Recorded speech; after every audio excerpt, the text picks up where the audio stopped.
recordarles que lo que estamos estudiando, la semana pasada estuvo Pastor José hablando de sabiduría, ¿cierto? Estamos en ese capítulo y él partió dando algunos ejemplos, si ustedes se recuerdan y pueden repasar sus notas, partió dando algunos ejemplos sobre decisiones sabias. Habló sobre Jacob, cómo eligió sabiamente a Raquel, cómo José eh, se alejó de la esposa de Potifar para no caer en tentación y no cometer un acto que podría haber cambiado completamente el rumbo de su vida. Habló también del ejemplo de los hombres sabios, de los tres muchachos hebreos. Habló también de Jesús como un ejemplo de decisiones correctas y de Ruth y Noemí. Esos fueron los ejemplos que ustedes pudieron escuchar ese día. Y después de eso hablaron del 2.2, que eran las cosas excelentes, ¿sí? Y en este punto yo me quiero un poco detener con ustedes para, a lo mejor esto puede que haya pasado un poco inadvertido, que las cosas excelentes de las que habla la palabra, había un texto base que era Proverbios 8:6, que dice que escuchen, porque hablaré cosas excelentes y abriré mis labios para decir cosas rectas. Y también estaba Proverbios 22, del versículo 20 al 21, que es el que me quiero detener en ese versículo específicamente.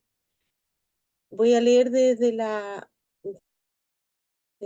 versión NBLA, que dice, no te he escrito cosas excelentes de consejo y conocimiento para hacerte saber la certeza de las palabras de verdad a fin de que respondas correctamente al que te ha enviado. Es una pregunta. ¿No te he escrito cosas excelentes? Y otra versión, que es la versión de la Reina Valera 1960, hace un cambio de palabra. Dice, ¿no te he escrito 3 veces? En vez de decir cosas excelentes, dice, ¿no te he escrito 3 veces? Ahora, hay un estudio que se llama Las cosas de 3 dimensiones, que algunos de ustedes pueden haberlo tomado cuando recién iniciaron la escuela, donde había una mención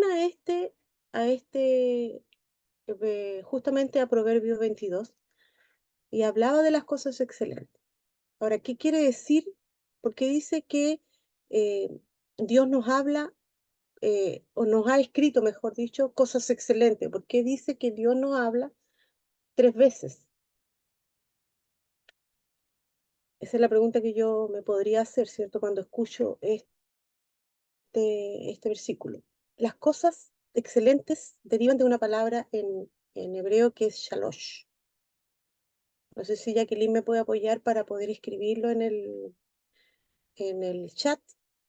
La palabra shalosh es Shalosh.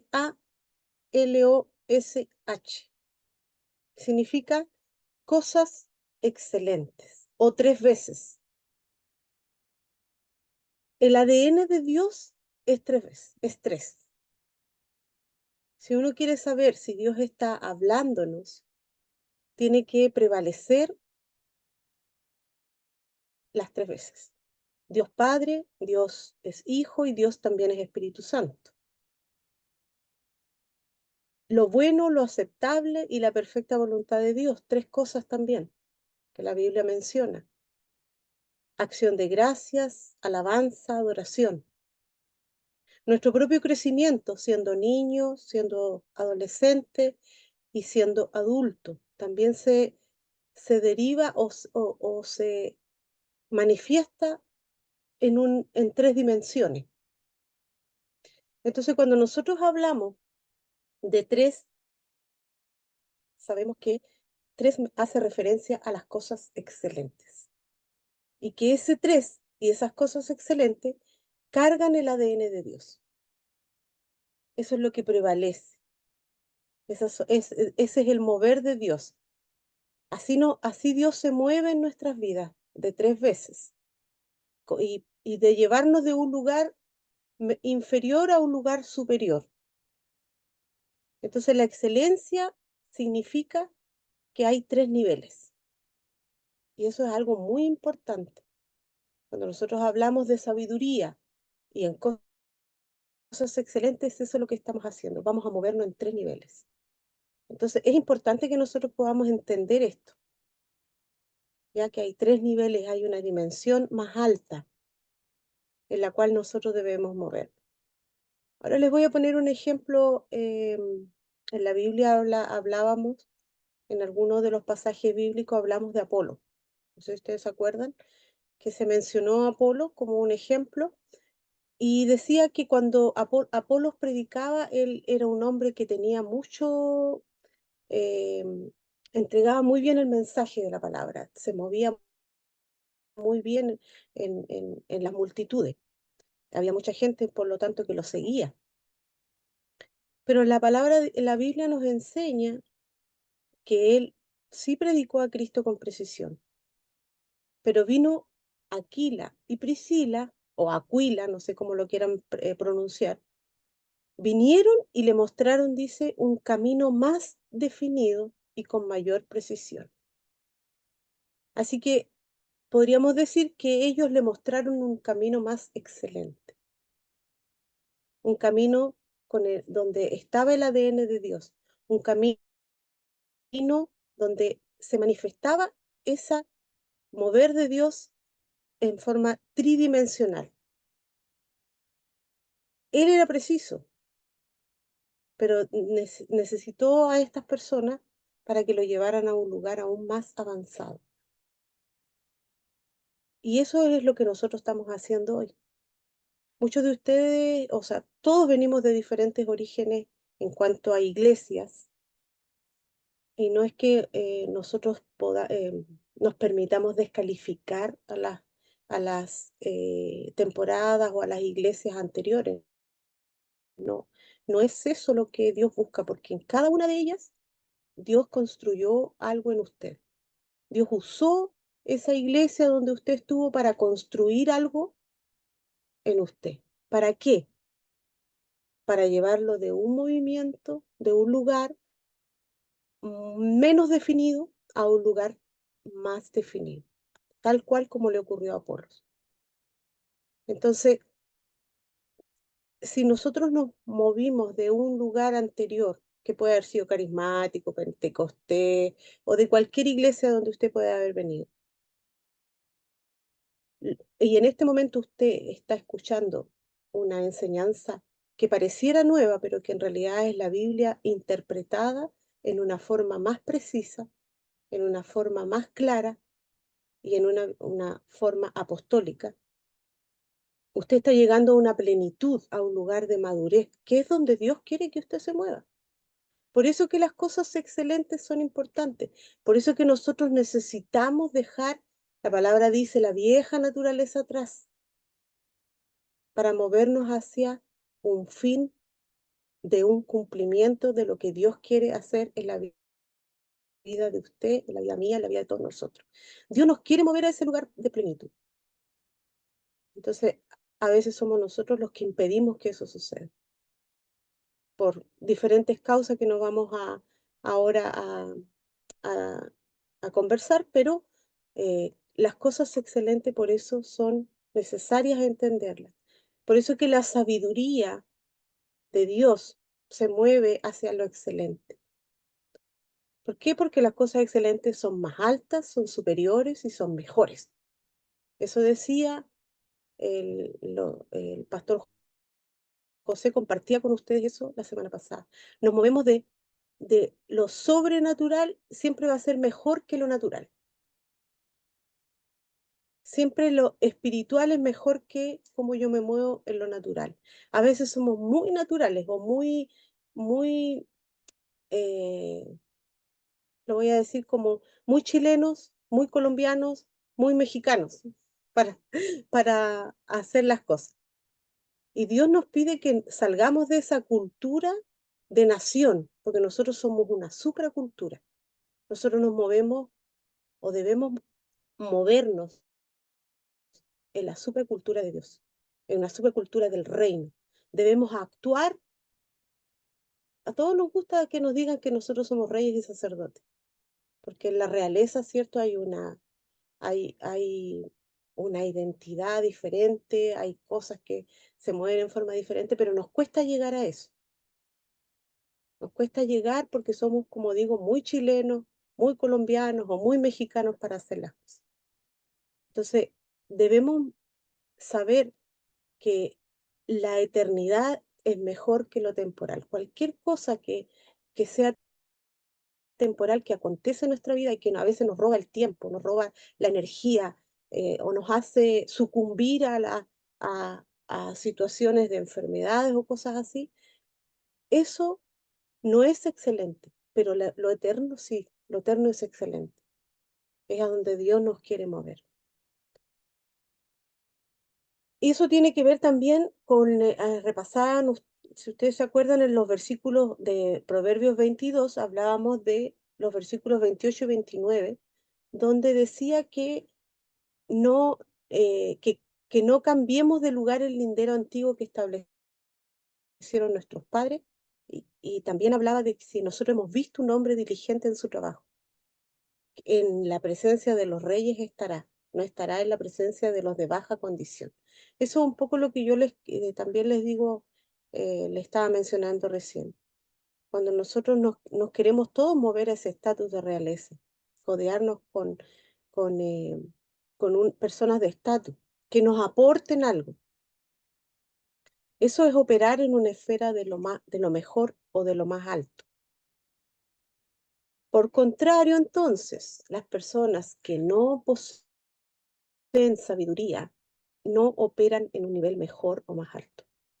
Las personas que no poseen sabiduría operan en un nivel inferior o más bajo. También el versículo 29 hablaba de un hombre diligente en su trabajo. Em, Nosotros sabemos que sea cual sea el trabajo que nosotros podamos desempeñar, eh, debemos hacerlo en forma excelente. Debemos movernos y trabajar en forma excelente, porque muchas veces las personas, cuando saben que uno es hijo de Dios, están como esperando que uno tropiece o cometa algún error para decir, ah, ve, este cristiano, mira cómo se comporta, o mira lo que dijo, mira cómo habló, ¿y qué de cristiano tiene este? No tiene nada.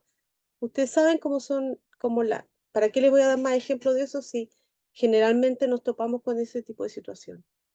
Entonces, por lo mismo, nosotros debemos honrar a Dios en todo, y eso incluye nuestro trabajo, nuestra manera de comportarnos ante los demás, nuestra manera de hablar los unos con los otros.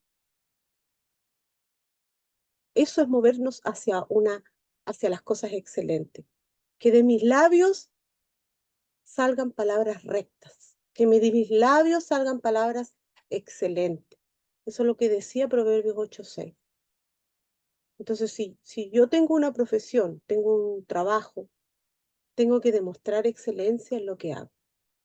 Aunque el trabajo a lo mejor no sea lo que la sociedad hoy estipula como un buen trabajo, como por ejemplo ser abogado o doctor o lo que sea.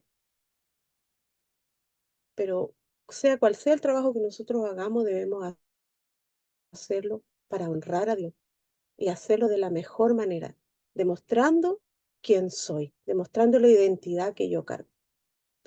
De esa manera nos vamos a mover de una posición, a lo mejor inferior a una mejor, porque puede que en mi mismo trabajo me reconozcan el esfuerzo que yo hago, lo honesto que hago mi trabajo, y me puedan promover. ¿Por qué? Porque estoy demostrando que tengo calidad y tengo una cualidad especial que me hace ser mejor. Eso era las cosas excelentes. Y después de eso habían algunos ejemplos, y hablábamos del poder de Dios, de Job 37:23. Hasta aquí no hay preguntas, ¿vamos bien? Ay, no los veo. Ahora sí. Yo sí ¿Vamos bien? tengo, Sí. Diga, Claudita. es que tú mencionaste que excelencia significaba que hay tres niveles, pero Sí. no los mencionaste. ¿Cuáles son? No es que haya un nivel con algún nombre. Me ¿Ya? refiero cuando hablo de tres niveles, eso envuelve lo que es el ADN de Dios. Por eso mencioné Dios Padre, Dios Hijo y Dios Espíritu Santo. Ah, ya, El- ya. Sí, no, no es que entendí. haya un nivel uno con un nombre, nivel 2 con otro nombre, no, sino que Dios se mueve en tres niveles. Lo bueno, lo aceptable, como decía yo hace un rato atrás. em, Eso demuestra cómo funciona Dios y cómo se mueve nuestras vidas. Pero no es que haya un nombre para cada nivel. Ya, ¿Ya? Vamos vimos, a ver, vimos varios puntos. Vimos 2.2.1 el poder de Dios, ¿cierto? En Job 37:23. Vimos el nombre de Dios en Salmos 8:1, su amorosa bondad en Salmo 36, versículo 7, la disciplina de los justos, Salmo 141:5, su grandeza en Salmo 152, el camino, su camino en 1 Corintios 12:31, un ministerio excelente en Hebreo. ¿Eso lo vimos, no? No, parece que no. Me pasé, parece. Parece que quedamos en su grandeza. ¿Sí o no? 2.2.5. Justamente, su grandeza. Ya. Listo, gracias, hermano Ariel. Maritza, Sí, disculpa, en el chat yo puse varios ejemplos de las cosas cuando Dios habla en tres dimensiones, las cosas excelentes. Hay hartos ejemplos ahí para que usted ya. pueda anotarlo. Me faltó primer día, segundo día y tercer día, que también Ujú. me faltó anotarlo. Pero hay varios ejemplos ahí de lo que está hablando Maritza, si lo quieren anotar. Ya, muchas gracias, Jackie. Me perdí en la hojita donde iba.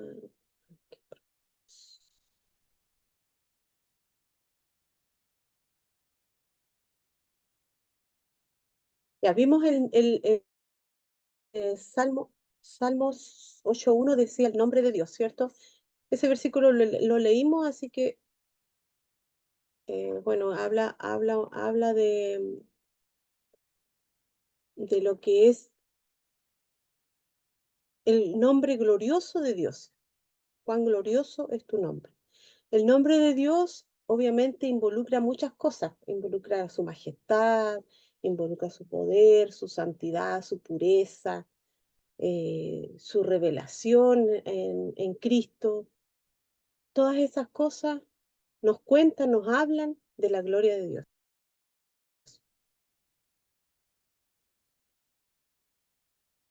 El segundo era amorosa bondad, Salmo 36:7.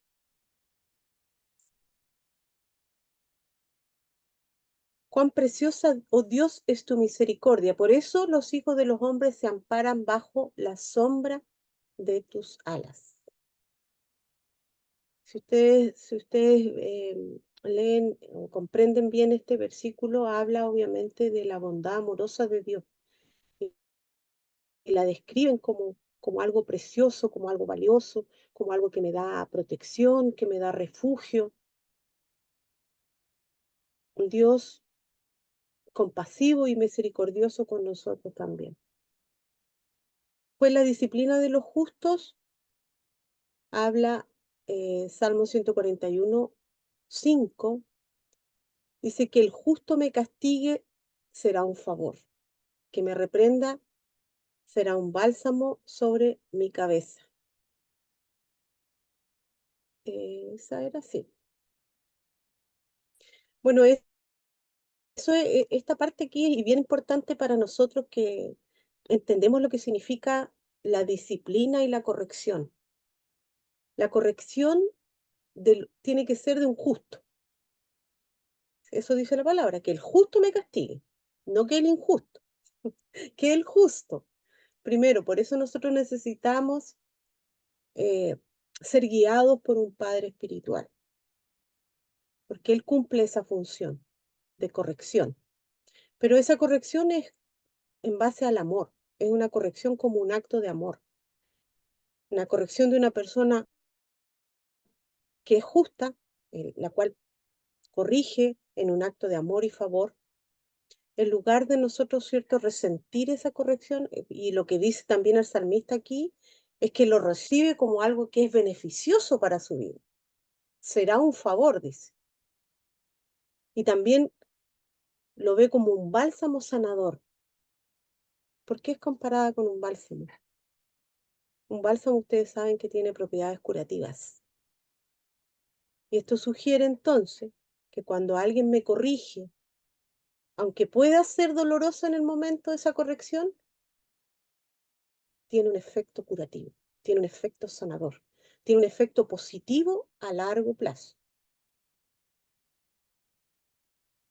Y eso para poder ser disciplinados nosotros necesitamos, ¿cierto?, tener una actitud correcta. Estamos estudiando en los días domingos, la prédica está basada en eso, en lo que es nuestra postura como hijo.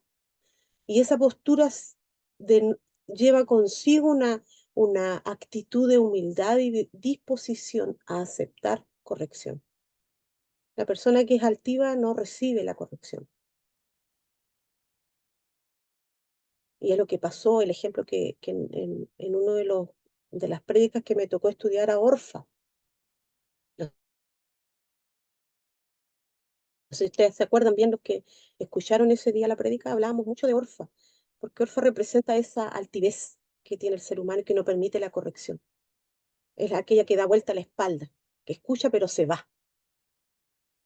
O podríamos decir hoy día, escucha por aquí, se le va por acá, por el otro lado del oído.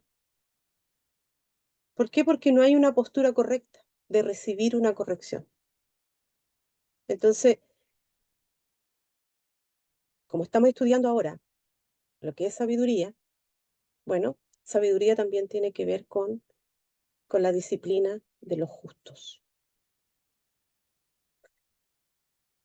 El próximo era, y aquí es donde quedamos en su grandeza, Salmo 152. Alábenle en sus proezas, alábele conforme a la muchedumbre de su grandeza.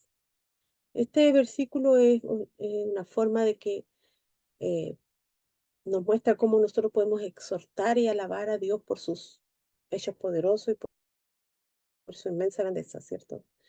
La grandeza de Dios se manifiesta en sus obras, en todo lo que fue creado por Él. Nosotros mismos somos su grandeza porque fuimos creados por Él. Em, y sabemos que la grandeza de Dios no tiene ningún límite y por lo tanto abarca toda nuestra humanidad, todo nuestro cuerpo, toda nuestra mente, todo nuestro espíritu. El nuevo, aquí quedamos, vamos a 2.2.6, de aquí ya es nuevo para usted. Este es el próximo, estamos viendo las cosas excelentes. Entonces, ¿qué cosa es excelente? Bueno, su camino es excelente. Ese es el 2.2.6. Su camino, 1 Corintios 12:31.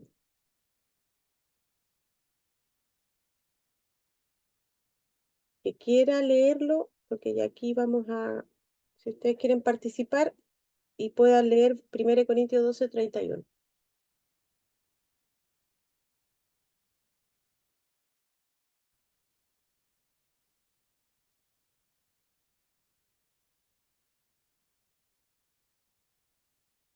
Doce treinta y uno dice así: procurad pues los dones mejores, mas yo os muestro un camino aún más excelente. Se fijan que aquí de nuevo está usando la palabra yo muestro un camino más excelente. O sea, Dios nos muestra un camino en un tridimensional nuevamente, en tres dimensiones. ¿Por qué? Bueno, este versículo, ustedes saben, 1 Corintios 12:31 es el término del capítulo 12 en que Pablo está hablando de los diversos dones espirituales a la iglesia y la importancia que ellos tienen en la iglesia. Pero sin embargo, Pablo termina con esto. Procurad pues los dones mejores, mas yo voy a mostrar un camino aún más excelente.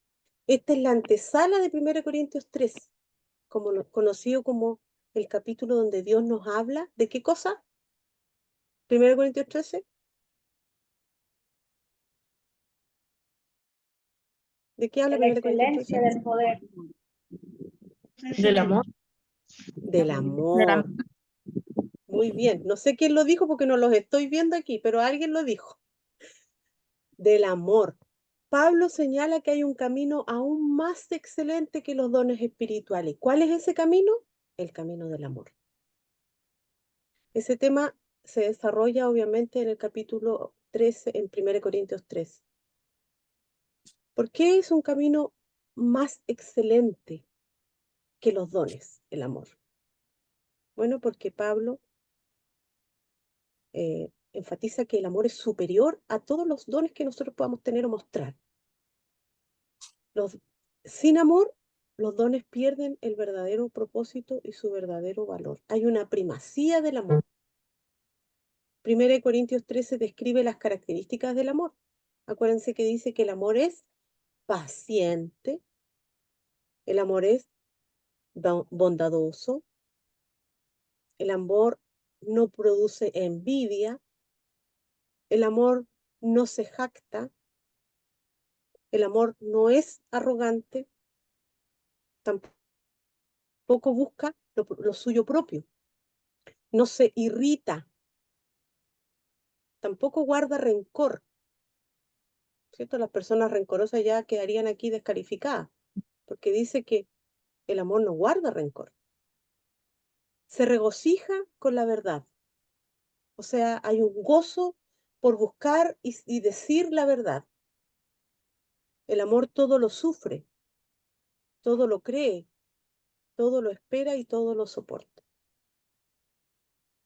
Los dones son temporales, pero el amor es eterno. Por eso es que 1 Corintios 13:13 dice, ahora permanecen la fe, la esperanza y el amor. Tres dimensiones de nuevo, tres veces de nuevo, Claudia. La fe, la esperanza y el amor. Pero el mayor de ellos, dice, de estos tres, El amor, es el amor. el amor. De estas tres cosas que son excelentes. La fe, la esperanza y el amor son cosas excelentes, pero el mayor de ellos, o sea, el superior, es el amor. Amén. El camino del amor implica vivir de una manera que refleje, y es lo que todos buscamos. Nosotros queremos aprender para qué. ¿Para qué quiere estar usted en este curso? ¿Para qué? Yo le hago esta pregunta, no me la responda, pero yo le hago esta pregunta, ¿para qué quiere estar usted en este curso? Porque usted quiere reflejar el carácter de Cristo, ¿cierto? En nuestras relaciones con los demás. Usted quiere avanzar a un nivel mayor, no por vanagloria, sino porque quiere reflejar a Cristo correctamente, porque quiere vivir un llamado y actuar de acuerdo a eso, a vivir en compasión, en humildad, en sacrificio y en este camino excelente que nos muestra el amor. Siguiente, vamos a el próximo, el 2.2.7. Otra cosa excelente es tener un ministerio que sea excelente. Hebreos 8, Hebreos capítulo 8, versículo 6. Hebreos capítulo 8, versículo 6.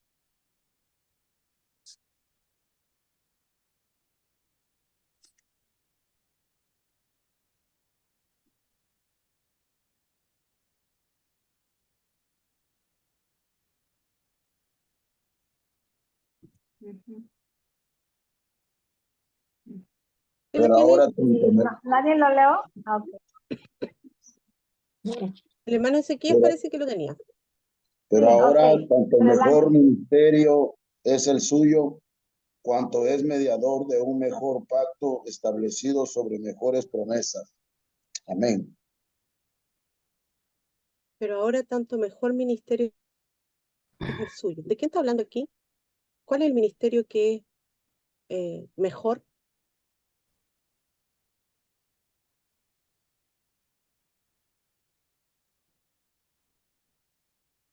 Dice, pero ahora tanto mejor ministerio es el suyo, cuanto es mediador de un mejor pacto, establecido sobre mejores promesas. ¿De quién habla? ¿De qué ministerio habla aquí? El de Jesús. De Del Jesús. ministerio de Jesús. Así es. Está hablando del ministerio de Jesús.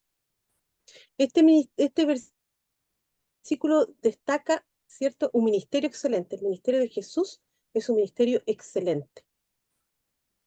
La superioridad de su ministerio en comparación con, dice, el antiguo pacto. ¿Por qué es mejor? Porque hay mejores promesas. Lo dice también en el mismo versículo. Las promesas del nuevo pacto incluyen la gracia, el perdón, la salvación a través de Jesucristo. 3 dimensiones de nuevo: gracia, perdón y salvación. Salvación. Estas son promesas permanentes en comparación a las del antiguo pacto. Recuerden que el antiguo pacto está hablando de la ley de Moisés y de todos esos sacrificios que se hacían y que se mencionan en el Antiguo Testamento. Jesús vino a traer un ministerio mejor que ese.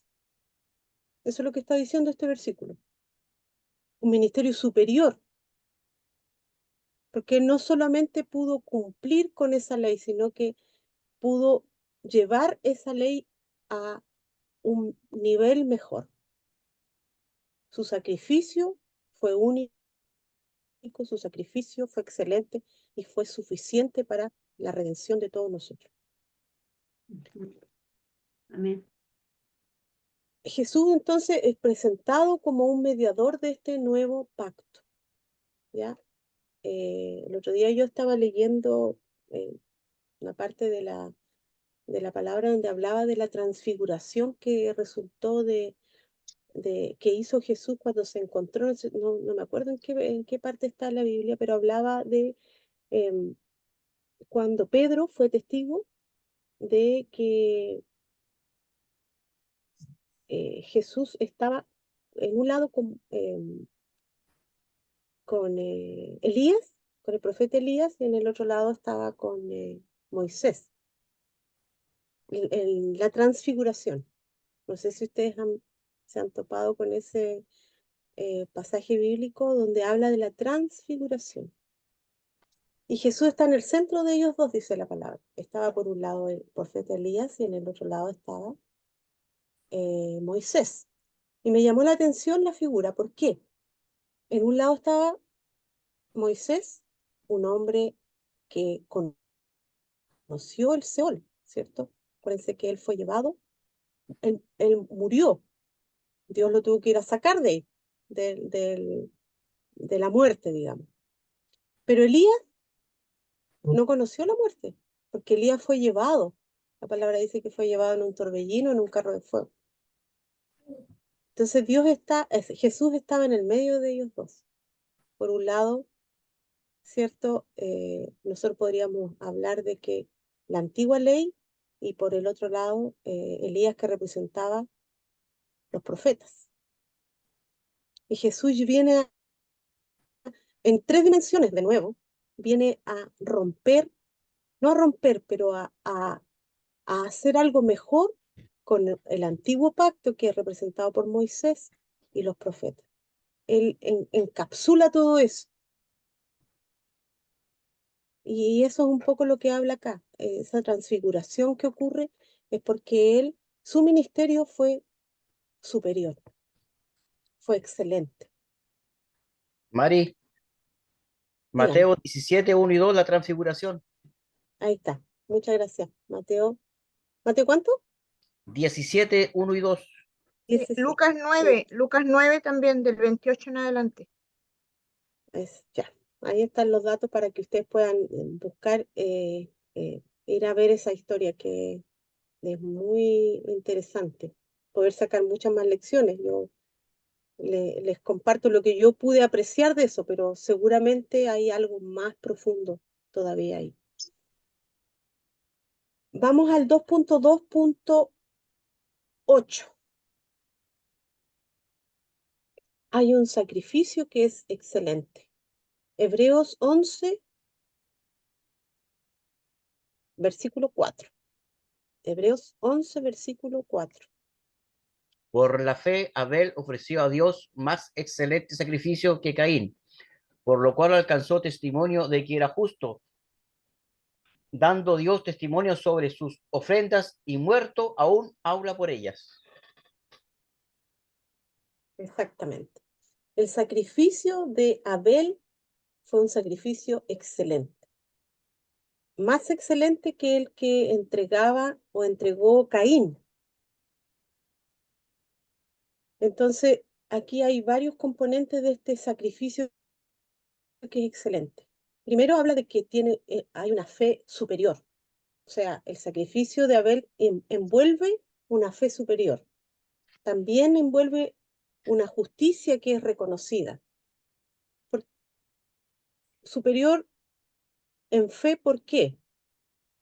Porque él hizo lo mejor para Dios, lo más aceptable.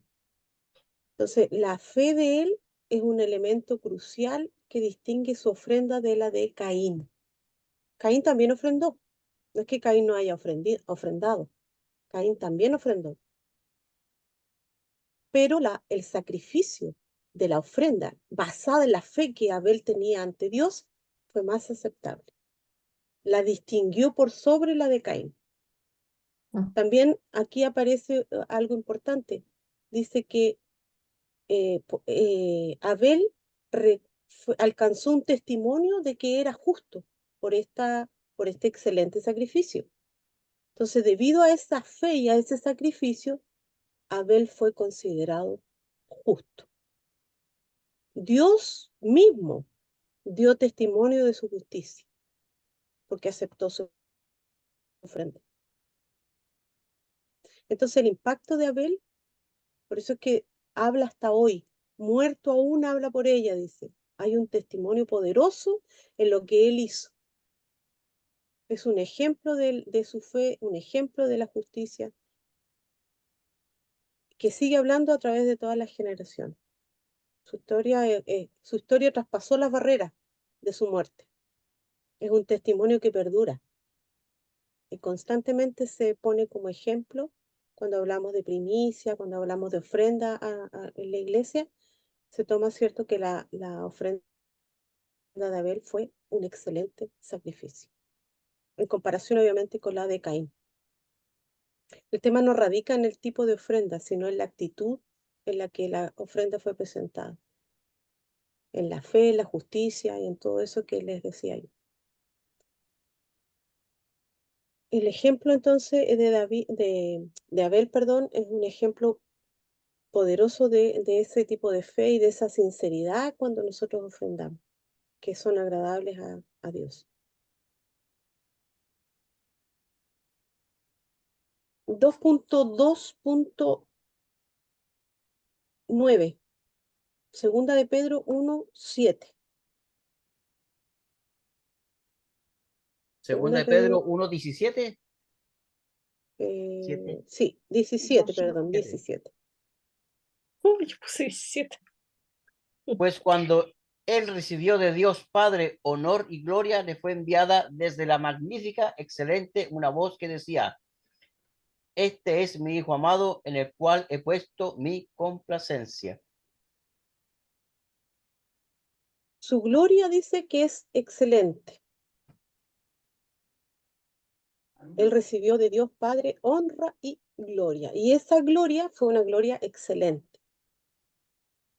Jesús recibió esa honra y esa gloria directamente, ¿cierto?, de Dios el Padre, lo que obviamente viene a afirmar la divinidad de Jesús, su papel central en la salvación, porque Dios reconoce, ¿cierto?, a través de él, lo reconoce como su hijo, por lo tanto, confirma su identidad como un hijo de Dios, como el hijo amado de Dios.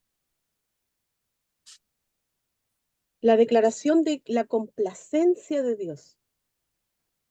¿Qué quiere decir esto? La declaración en el cual tengo complacencia. ¿Qué significa complacencia? ¿Por qué Dios tuvo complacencia de Jesús? Bueno, en esto Dios indica que hay una satisfacción. Eso significa complacencia. Hay un deleite.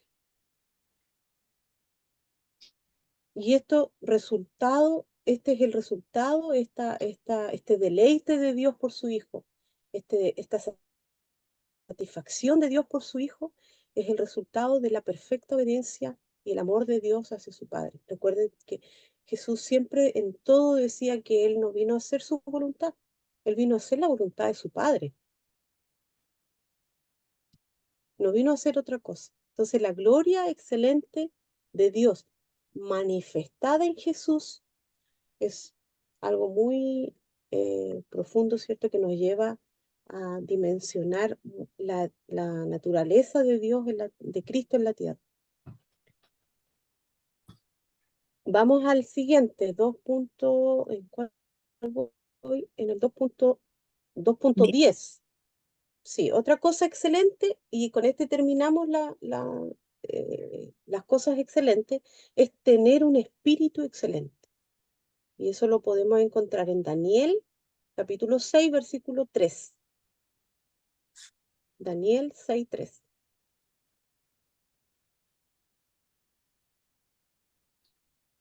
Perdón, 6:3 o 6:13. 6, 3. 3, ya, gracias. 3.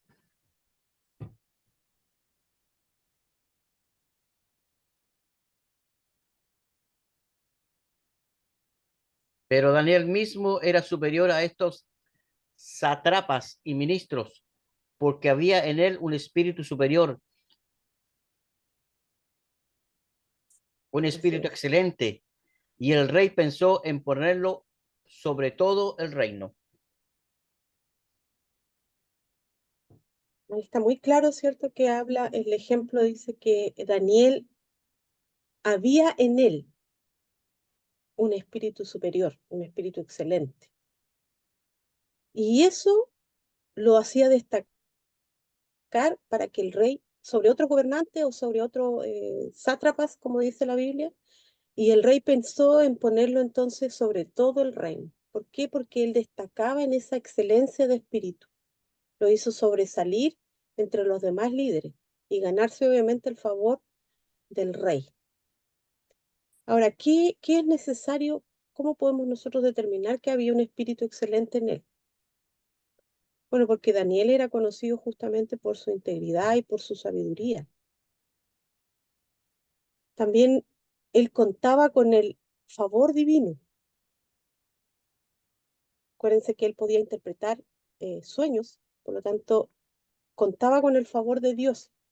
Había una manifestación en la interpretación de esos sueños, del favor de Dios en su vida y de la bendición de Dios sobre su vida. Tenía cualidades excepcionales y habilidades excepcionales que eran entregadas por Dios como un favor divino. Y además, él era un ejemplo de liderazgo, como dice aquí el versículo que leía Héctor. Alguien me habló, parece. Sí, yo, para los que no sé si el significado de sátrapas, que eran los consejeros del Sátrapas. rey. Ya, muchas gracias. Buena información esa, hermano Héctor.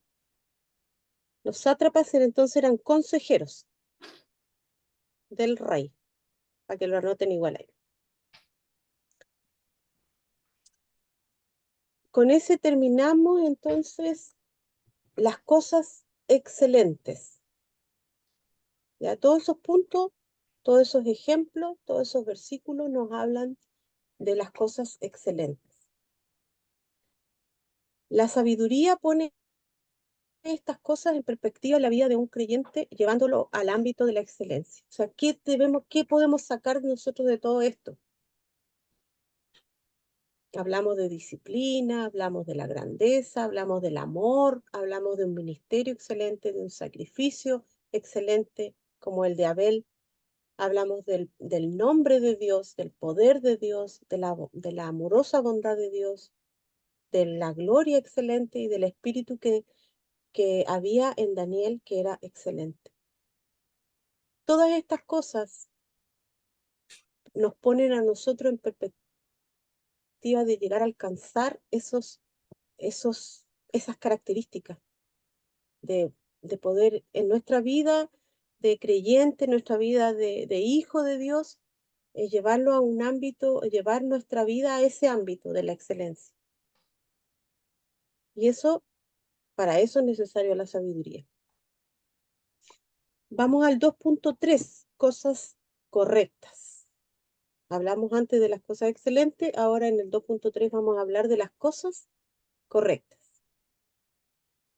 Y el versículo asociado hay dos, Proverbios 8:6 y Proverbios 8:8. Proverbios 8:6 y Proverbios 8:8.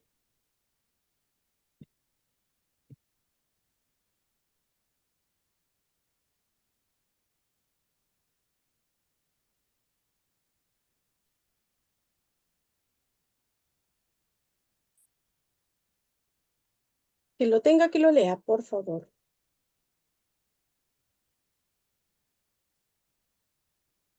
Amén.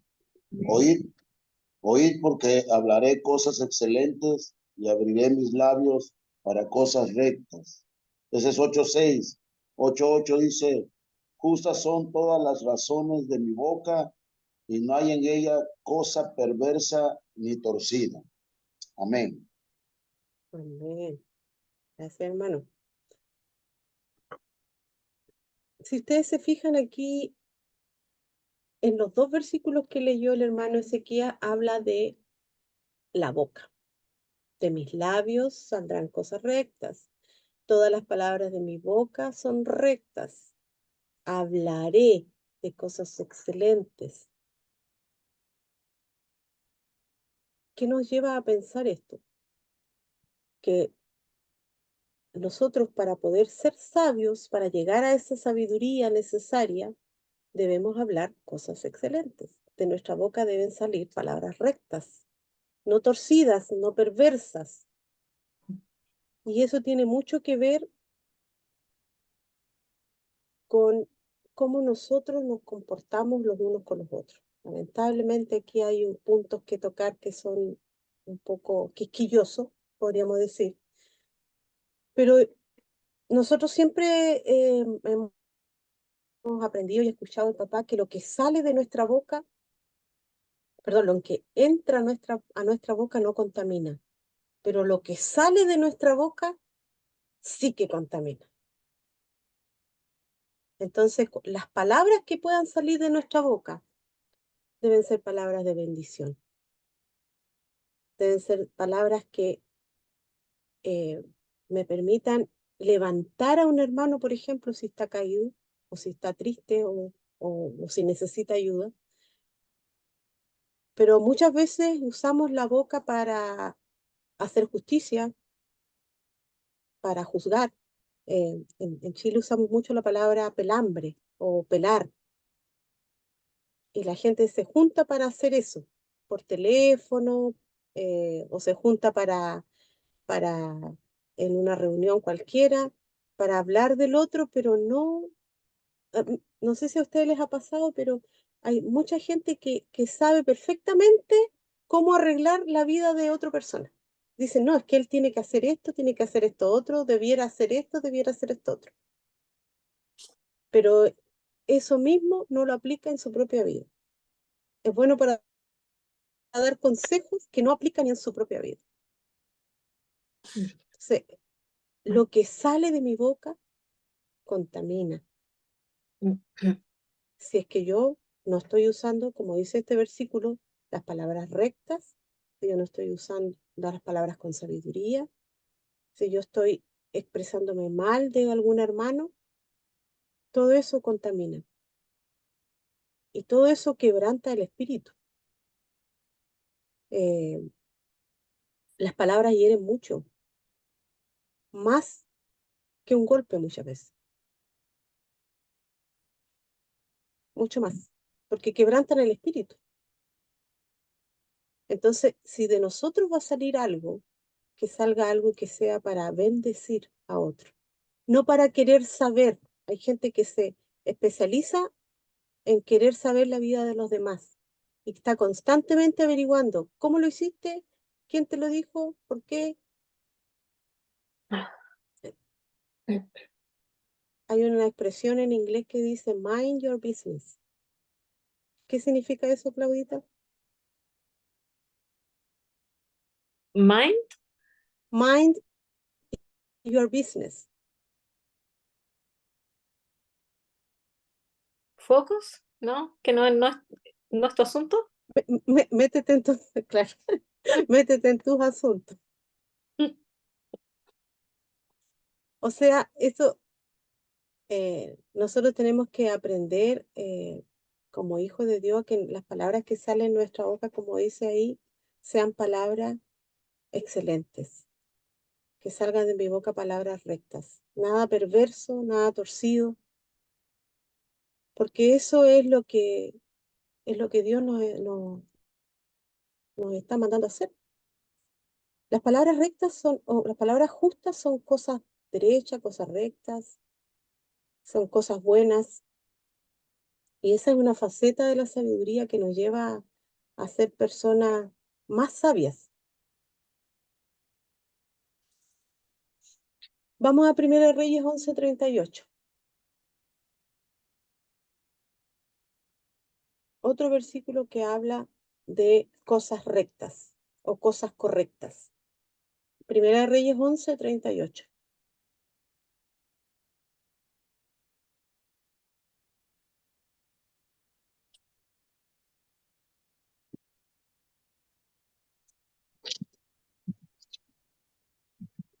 Dice así, y si prestares oído a todas las cosas que te mandare y anduvieres en mis caminos, hicieres lo recto delante de mis ojos, guardando mis estatutos y mis mandamientos, como hizo David mi siervo, yo estaré contigo y te edificaré casa firme con la que edifiqué a David, y yo te entregaré a Israel.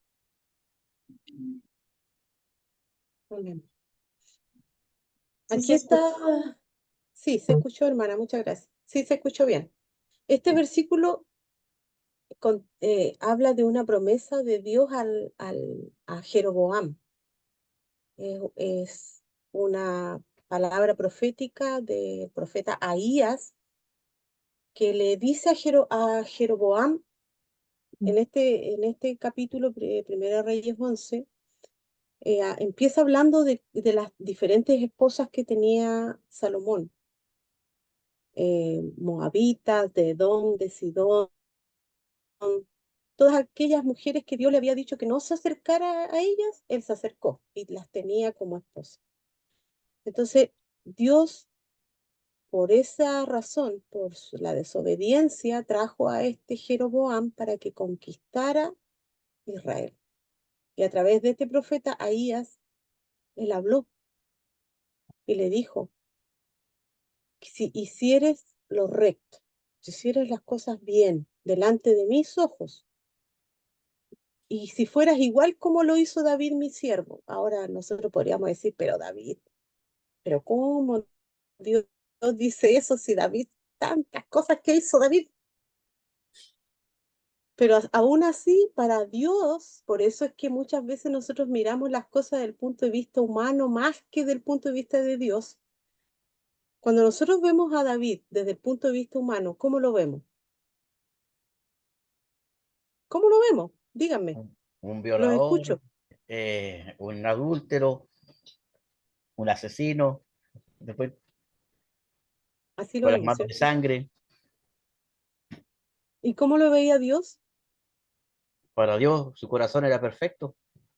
Era conforme al corazón de Dios Dios. lo dice, exactamente, eso es lo que dice este mismo versículo. Bueno, exactamente, realmente de una parte, yo creo que cuando se lee, como dice el hermano, es por la parte en que se lee, ¿no? Que valiera esto, pero realmente cuando leemos los salmos y todo, y otra parte que él escribió sobre su adoración, su admiración y todo, cómo él veía a Dios, realmente, o sea, se ignora esas cosas que él hacía y se logra ver a un fiel adorador en espíritu y en verdad.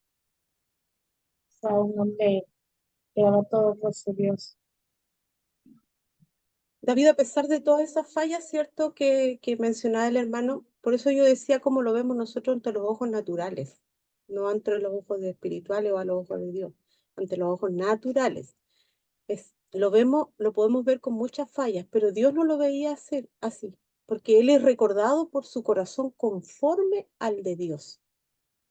Su disposición siempre a arrepentirse y a seguir a Dios, a hacer altar ante Dios. En su corazón estaba el anhelo ferviente de construir, ¿cierto? Una casa para Dios, un templo para Dios. Él todo lo que hizo fue enfocado en eso.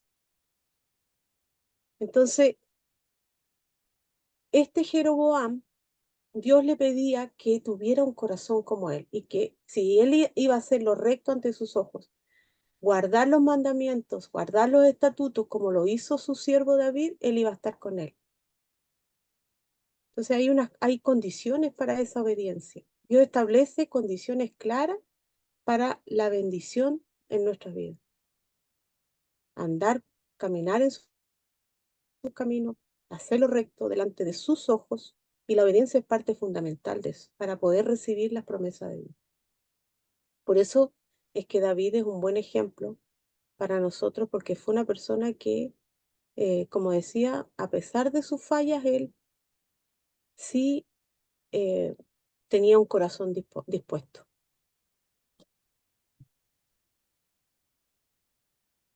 Vamos a ver el último versículo de este, para no dejar a medias. Vamos a ver Primera de Reyes 14:8, Primera de Reyes 14:8, y hay otro más, Primera de Reyes 15:11.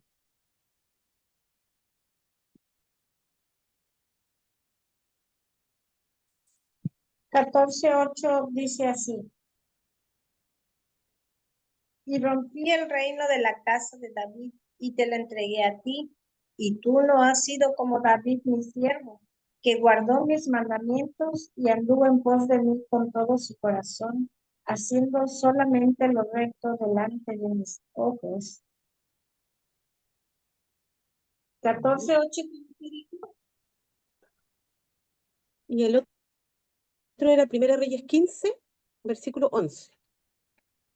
dice: Asa hizo lo recto ante los ojos ¿Y de me apagas Jehová. las lentejas? ¿Perdón? Ahí se abrió un micrófono, parece por ahí.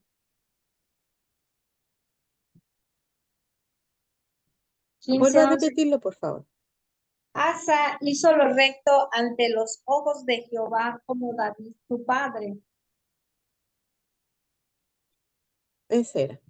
Asa hizo lo recto ante los ojos del Señor. Los tres versículos, los tres que leímos, dice lo mismo. Hacía lo recto delante de mis ojos, para hacer solo lo recto ante mis ojos. Asa hizo lo recto ante los ojos del Señor. Para poder hacer las cosas en forma correcta, nosotros no tenemos que hacer las cosas correctas ante los ojos de las personas. Nosotros tenemos que hacer lo correcto ante los ojos del Señor. Y ahí hay una gran diferencia. Porque es a la justicia de Dios a la que nosotros vamos a, o nos estamos, digamos, esa es nuestra regla, la justicia de Dios. No los ojos de las personas. Muchas veces buscamos el beneplácito de la gente y no de Dios.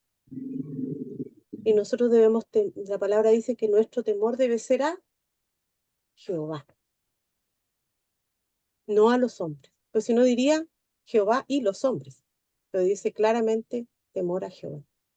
Entonces, si nosotros hacemos las cosas rectas a los ojos del Señor, y si nuestro corazón es un corazón que está dispuesto, como el de David, tenemos ganado el cielo. Hasta aquí vamos a llegar, hermanos. No sé si hay alguna pregunta o algún aporte.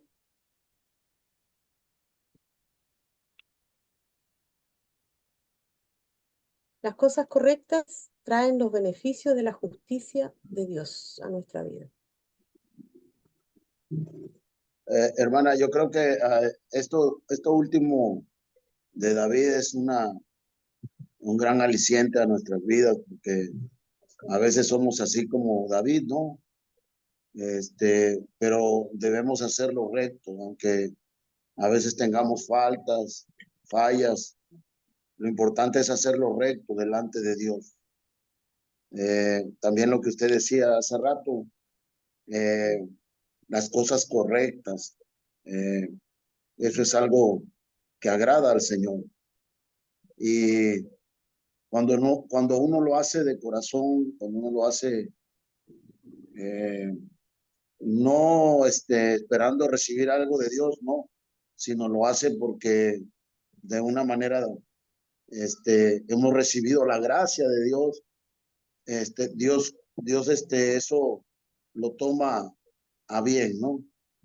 Entonces procuramos de una manera eh, siempre hacer lo recto delante de Dios, que es alguna parte que ayuda a comprender, ¿no? Aunque David ciertamente lo podríamos ver o juzgar, pero siempre fue un hombre con un corazón conforme al de Dios, un hombre que respetó mucho a Dios, y eso vale mucho. Amén.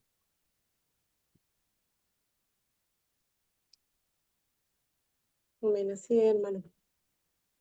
Así es. ¿Saben ustedes que la sabiduría es un espíritu? Me gustaría darles una tarea, que pudieran estudiar. A ver, por aquí lo tengo. Creo que lo había buscado esta tarde. Éxodo 31. Éxodo capítulo 31. Es una tarea. Así que le voy a decir que le corresponde al pastor José la próxima semana. Le voy a pedir que él pueda repasar con ustedes esta parte, porque es muy importante entender que la sabiduría es un espíritu de Dios. La sabiduría, vuelvo y repito, es un espíritu de Dios. Éxodo 31, hay una historia muy interesante de el llamamiento de Bezaleel y de Aholiab. Pueden empezar en el 30 para que entiendan de qué se trata, por qué los menciona en este versículo. Es cortito, no es muy largo, pero vamos a poder comentar un poquito de eso en la próxima clase. Antes que podamos movernos Esto para un poquito, vamos a salir un poquito del esquema porque obviamente es como esto, es puro apunte, apunte, apunte, pero en realidad lo que necesitan ustedes es comprensión, entender, aplicar. Y esto va a ser muy bueno para poder aplicar. ¿Ya? ¿Alguna otra pregunta? Si no, le doy la pasada a Jacqueline nomás. Hermanita Marita, disculpe, es que dijo, las cosas correctas traen, pero no lo logra escuchar bien para anotarlo. Las Hablaba cosas de la correctas justicia, traen los beneficios de la justicia de Dios. Nosotros somos beneficiados, en otras palabras, por Dios si hacemos las cosas en forma correcta, ante los Amén. ojos de Dios, no ante los ojos de los hombres. Las Amén. cosas correctas traen beneficios de la justicia, traen los beneficios de la justicia de Dios. O sea, Dios, podríamos decir que nosotros nos beneficiamos al hacer las cosas correctas, porque si trae la justicia de Dios, si hay beneficio de Dios a nuestra vida por hacer las cosas en forma correcta, obviamente nosotros nos vamos a... ¿Quién se va a beneficiar? Nosotros mismos, Nosotros mismos. ¿cierto? Ujú. Una pregunta, Diga. al hacer las cosas correctas, perdón, ante los ojos de Dios, también, aparte de traernos beneficios, muchas veces para el otro lado nos trae algunos problemas. Me refiero al tema de un trabajo. Muchas veces en tu trabajo te van a pedir que hagas cosas que tú no tienes que hacer y Ujú. muchas veces por no perder tu trabajo la vas a tener que hacer. No, Prefiero Eh, eso lo vamos a ver más sí, adelante. sí, no, perfecto, perfecto, pero no, si yo sé, en este caso yo sabría lo que tendría que hacer, pero yo lo doy como una consulta. ¿Por qué? Mm, Porque a lo mejor tú necesitas eso, ¿cierto? Ahora, estamos leyendo esta palabra, pero hay personas que no están leyendo, o sea, no están en esta estación, ¿cierto? Y mm. van a tener que ceder para no perder su trabajo. ¿Ya? Yo te lo digo porque en realidad yo dejé de trabajar por lo mismo. Yo dejé de trabajar, yo me aparté de todo lo que en realidad eh, veía que algo no era correcto, yo me hacía a un lado. Y decidí trabajar por mis propias, buscar mi propio camino. Y, pero sí hay gente que en realidad puede hacer eso y se ve mucho. Y no específicamente gente que en realidad no conoce las cosas de Dios, no que de todo. Es no sé, no es un ejemplo, sino que es como un comentario. Ujú. Em, bueno, mira, después de que nosotros veamos las cosas correctas, vamos a hablar de la verdad, ¿ya? ¿De qué significa la verdad? Em, lo que yo entendí de tu ejemplo es que en un trabajo te piden hacer algo que no es correcto ante los ojos de Dios y tú por conservar el trabajo lo vas a hacer. Eso entendí yo, ¿cierto? Ya. Bueno, la verdad tiene una cualidad que es ser honesta. Y puede darse muchas veces esa situación que tú das. Por ejemplo, no sé, me quieren ascender a un puesto, pero en ese puesto me piden hacer algo que no va con mis principios. Y yo tengo que decidir si tomo ese puesto, porque va a significar obviamente mayores ingresos, y hacer algo que es deshonesto cuando yo tome ese puesto. Eso podría darse muchas veces en un trabajo. Ahora, si yo cedo a eso, estoy diciendo que para mí el dinero es más importante que mis principios. ¿Sí? Si yo tomo esa posición sabiendo que hay algo deshonesto en lo que voy a hacer, pero me va a significar más ingresos, voy a poner en la balanza dos cosas: los ingresos y lo deshonesto del trabajo. ¿Qué pesa más? Mm. Nosotros siempre nos vemos enfrentados a situaciones donde tenemos que decidir. Y si pesa más el dinero, entonces estoy haciendo las cosas en forma incorrecta, porque estoy dejando que mis principios sean eh, afectados solamente porque mi billetera va a tener dos billetes más. Entonces, la verdad tiene una cualidad honesta. Nuestra vida debe ser, como dije antes, sea cual sea el trabajo que yo haga, nuestra vida tiene que ser una vida eso tiene que ver mucho con la integridad, lo que tú estás poniendo como ejemplo. Honor, Em, integridad, la sí, honestidad. Entonces, son muchas cosas que vamos a ir a lo mejor igual conversando más adelante, porque vamos a hablar de la honestidad, de la prudencia, de la felicidad y de muchas otras cosas. ¿Ya? Pero si ese ejemplo tú lo estás poniendo como hacer las cosas correctas y las cosas correctas también nos pueden traer malas pasadas, en este caso no creo que sea un buen ejemplo, porque hacer las cosas correctas siempre nos va a llevar a la verdad, siempre. Y siempre vamos a tener el respaldo de Dios detrás de eso, siempre. Por eso es que yo hacía la diferencia entre la verdad ante los ojos de los hombres y la verdad ante los ojos de Dios. Muchas veces nosotros queremos hacer queremos hacer las cosas en forma correcta, pero ante los ojos de los hombres, no ante los ojos de Dios. Y eso nos trae consecuencias en nuestra propia vida muchas veces. ¿Ya? Eso. Da para mucho este tema. Vamos a ir conversando más adelante. Vamos a hablar de, de varias cosas que tiene que ver. La sabiduría a veces uno la ve como, ay, ser sabio, leer un libro. No es leer un libro.